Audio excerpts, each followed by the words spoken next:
Computer. ये शब्द सुनते ही शायद लैपटॉप या स्मार्टफोन ध्यान में आता है। हाँ बिल्कुल। लेकिन ये मशीनें असल में हैं क्या, कैसे बनी और हमारी जिंदगी को कैसे बदल रही हैं? आज हम इसी की थोड़ी पड़ताल कर रहे हैं, हमारे पास जो जानकारी है उसके आधार पर। वैसे एक मजेदार बात ये भी है कि कंप्यूटर का एक फुल फॉर्म भी बताया जाता है। अच्छा, क्या? Commonly oriented machine, particularly used for trade, education and research. अरे वाह, ये तो दिलचस्प है। कॉमनली ओरिएंटेड मशीन, ठीक है। हाँ, तो चलिए शुरू करते हैं। तो आसान शब्दों में कहें तो कंप्यूटर है क्या आखिर? देखिए, ये एक इलेक्ट्रॉनिक मशीन है। ये डेटा लेती है, मतलब कुछ जानकारी। हाँ। फिर उसे दिए गए निर्देशों यानी प्रोग्राम के हिसाब से प्रोसेस करती है। अच्छा। और फिर हमें नतीजा देती है, जिसे हम इंफॉर्मेशन कहते हैं। और हाँ, इसे बाद के लिए सेव भी कर सकते हैं। ठीक है, तो ये डेटा, प्रोसेसिंग, इंफॉर्मेशन, ये तीन शब्द बहुत जरूरी हुए फिर। बिल्कुल, यही इसका आधार है। डेटा मतलब कच्चे फैक्ट्स, जैसे कोई नाम, कोई नंबर। प्रोसेसिंग हुई उन फैक्ट्स पर काम करना, जैसे जोड़ना, घटाना या उनकी तुलना करना, जैसा हमने उसे करने को कहा है। हाँ, निर्देशों के मुताबिक। और इंफॉर्मेशन है उस पूरी मेहनत का नतीजा, मतलब वो प्रोसेस डेटा जिसका कोई मतलब निकले। समझ गया। तो ये मशीनें करती क्या क्या हैं? मतलब इनकी खासियतें क्या हैं? स्पीड तो जाहिर है। हाँ, स्पीड तो कमाल की है। सोचिए, एक पावरफुल कंप्यूटर एक सेकंड में लाखों, शायद 30 लाख के करीब गणनाएं कर सकता है। बाप रे, 30 लाख? जी हाँ, लेकिन सिर्फ स्पीड नहीं, एक्यूरेसी मतलब सटीकता भी। अच्छा। अगर आपने निर्देश सही दिए हैं तो कंप्यूटर गलती नहीं करेगा। फिर ये भरोसेमंद होते हैं, रिलायबल। पर हाँ, ये निर्भर करता है कि उन्हें डेटा कैसा मिल रहा है। अगर डेटा गलत तो नतीजा गलत। बिल्कुल। और स्टोरेज कैपेसिटी, बहुत सारा डेटा सेव कर सकते हैं। हाँ, वो तो है। फिर वर्सेटिलिटी मतलब बहुमुखी प्रतिभा, एक ही मशीन पर कितने अलग अलग काम हो जाते हैं। सही बात है, लिखना, गाने सुनना, हिसाब लगाना। और ऑटोमेशन, एक बार निर्देश दे दिए तो खुद काम करते रहते हैं। और डिलिजेंस भी, मतलब बिना थके, बिना बोर हुए लगातार काम कर सकते हैं। इंसान तो थक जाते हैं। हाँ, ये तो है। लेकिन ये हमेशा से इतने छोटे और ताकतवर नहीं थे, है ना?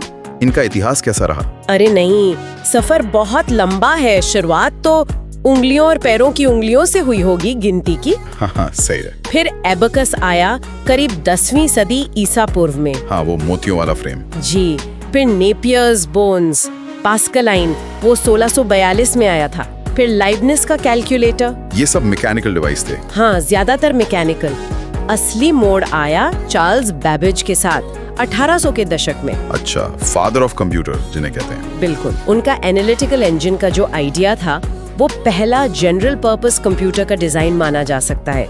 उसमें मेमोरी और प्रोसेसर का कॉन्सेप्ट था। कमाल है। हालांकि वो बना नहीं पाए थे शायद। हाँ, उस वक्त की तकनीक उतनी आगे नहीं थी, पर आइडिया क्रांतिकारी था। और फिर आई कंप्यूटरों की पीढ़ियां, जनरेशंस। सही कहा, 5 पीढ़ियां मानी जाती हैं। पहली पीढ़ी समझ लीजिए 1940s से 50s तक, वैक्यूम ट्यूब पर आधारित। वो बड़े बड़े कमरों जितनी मशीन है। हाँ, बहुत बड़ी, धीमी और गर्मी भी बहुत पैदा करती थी। फिर आई दूसरी पीढ़ी 1955 से 64 के आसपास। इसमें आए ट्रांजिस्टर। उससे क्या फर्क पड़ा? ट्रांजिस्टर वैक्यूम ट्यूब से बहुत छोटे, तेज और ज्यादा भरोसेमंद थे। बिजली भी कम खाते थे, तो कंप्यूटर थोड़े छोटे और बेहतर हो गए। अच्छा, ये एक बड़ा कदम था। बहुत बड़ा। फिर तीसरी पीढ़ी आई करीब 1964 से 75 तक। इसमें इस्तेमाल हुए इंटीग्रेटेड सर्किट यानी आईसीज।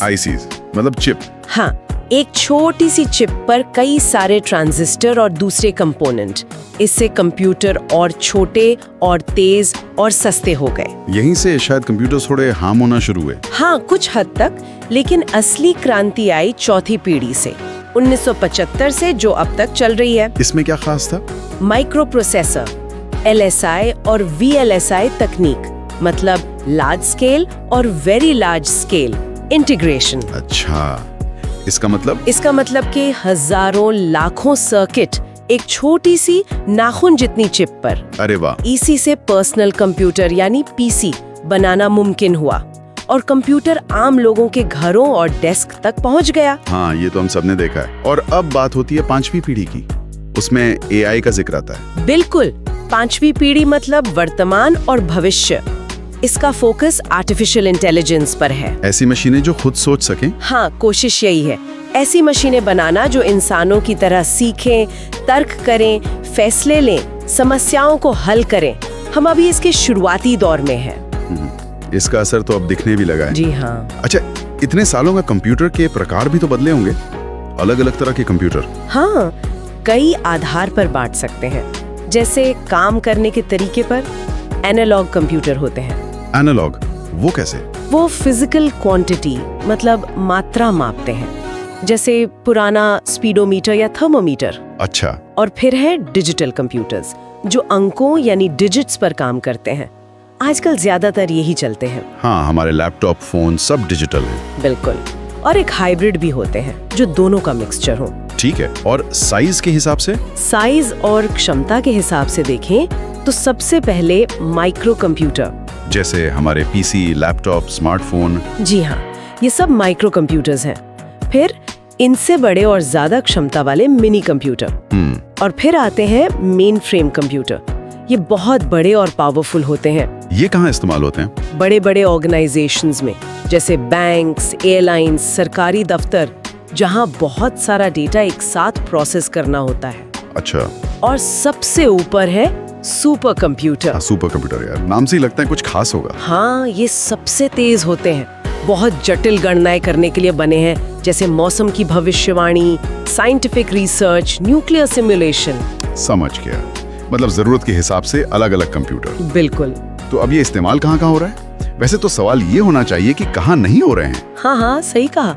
शायद ही कोई फील्ड बचा हो। शिक्षा में देखिए, ऑनलाइन क्लास, रिसर्च, मैनेजमेंट। हाँ। ऑफिस में तो खैर इनके बिना काम सोचना ही मुश्किल है। Word processing, spreadsheet, presentation, email. बिल्कुल। मेडिकल फील्ड में? मेडिकल में तो बहुत बड़ा रोल है।